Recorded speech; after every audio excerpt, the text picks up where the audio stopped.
भगवत गीता मनुष्य को यह सिखाती है कि जीवन में कर्म और कर्तव्य दोनों का सही संतुलन कैसे बनाए रखा जाए। आइए इसे सरल रूप में समझते हैं। गीता कहती है, कर्मण्येवाधिकारस्तु मा फलेषु कदाचन। अध्याय 2 श्लोक 47 में मनुष्य का अधिकार केवल कर्म में है, फल पर नहीं। इसका मतलब है कि हमें हर काम पूरी निष्ठा लगन से करना चाहिए, लेकिन उसके परिणाम को लेकर चिंता नहीं करनी चाहिए। यह निष्काम कर्म कहलाता है।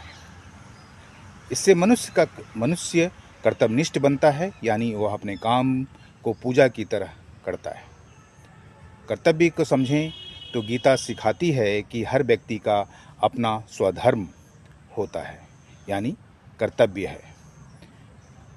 अध्याय 3 श्लोक 35 में भगवान श्री कृष्ण कहते हैं कि अपने कर्तव्य भले ही साधारण हो, पर वह दूसरों का श्रेष्ठ कार्य करने से भी बेहतर है।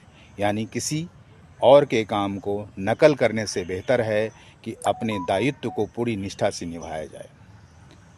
इससे व्यक्ति में आत्मसंतोष, अनुशासन और स्थिरता आती है। जीवन में संतुलन गीता कर्म और कर्तव्य को लेकर काम से ही नहीं जोड़ती, बल्कि आध्यात्मिक दृष्टिकोण से भी देखती है।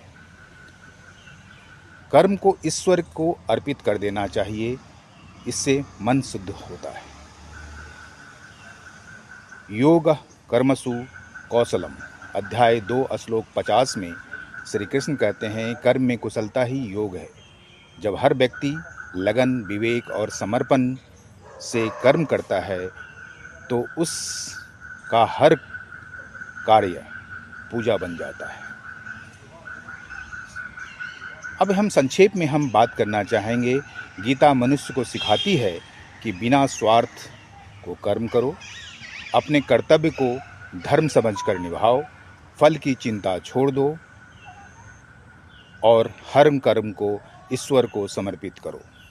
ऐसा करने से मनुष्य का जीवन सफल होता है और आत्मा भी निर्मल होता है। जय श्री कृष्ण।